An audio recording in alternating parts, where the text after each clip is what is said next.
ქუთაისში AIP საინფორმაციო ცენტრი ნატოსა და ევროკავშირის შესახებ დაფუძნდა. AIP-ის დამფუძნებლის მარიკა ვაჭარაძის თქმით, ორგანიზაციის მიზანი იქნება მოქალაქეებს ნატოსა და ევროკავშირის შესახებ რეალურ ფაქტებზე დაფუძნებული ინფორმაცია მიაწოდოს.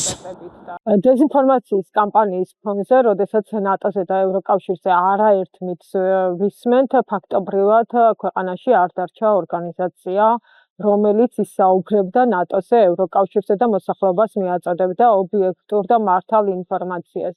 შესაბამისად, ნატოს საინფორმაციო ცენტრის ლიკვიდაციის შემდეგ ეს სივრცე ფაქტობრივად ცარიელი დარჩა, ამიტომ ძალიან მნიშვნელოვანი იყო, რომ ყოფილიყო რაიმე პლატფორმა, რომელიც სწორედ მოსახლეობასთან რეგიონში იმუშავებდა და ჩვენ შევქმნით საინფორმაციო ცენტრი ნატოსა და ევროკავშირის შესახებ არასამთავრობო ორგანიზაციის სახით, რომელიც სამოქალაქო ორგანიზაციის სახით, რომელიც იმუშავებს რეგიონში და ძალიან მნიშვნელოვანია, რომ დღეს მისი დაფუძნება სწორედ რომ ქუთაისში მოხდა და სწორედ რომ სიმბოლურად დაემთხვა 28 ნოემბერს, მაშინ როდესაც ჩვენ გვამცნეს ევროინტეგრაციის პროცესში შეჩერება. ორგანიზაციის სამომავლო გეგმები ძირითადად მოსახლეობასთან ინფორმაციის მიტანას მოიცავს და ფაქტობრივად ჩვენ მაქსიმალურად შევეცდებით, რომ პირველ ეტაპზე იმერეთის რეგიონი, ხოლო შემდგომ ეტაპზე, ასე ვთქვათ, მთელი ქვეყნის მასშტაბით ვიმუშაოთ.